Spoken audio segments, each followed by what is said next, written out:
বিএনপির যে প্রোগ্রাম, বিএনপির যে আন্দোলন সংগ্রামে সবাই সক্রিয় ভূমিকা পালন করেছে। সেজন্য আপনাদের পক্ষ থেকে, বিএনপির পরিবারের পক্ষ থেকে আপনাদের জানাচ্ছি আন্তরিক শুভেচ্ছা মোবারকবাদ। দীর্ঘ ত্যাগ তিতিক্ষার পরে আমরা একটা সূর্যের দিকে ধাবিত হচ্ছে। নতুনটা সূর্য উদিত হবে, নতুনটা বাংলাদেশ গঠিত হবে।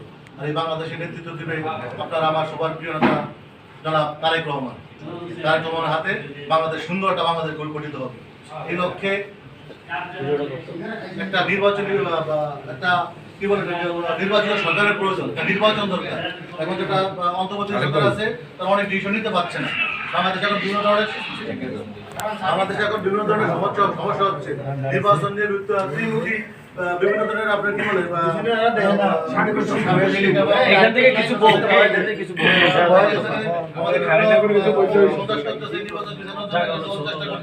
আমাদের মহাসচিব বলছে আমরা চাচ্ছি যে আমাদের নির্বাচনের জন্য সুষ্ঠুভাবে হয়, আমাদের অন্তর্কন্দলটা না থাকে।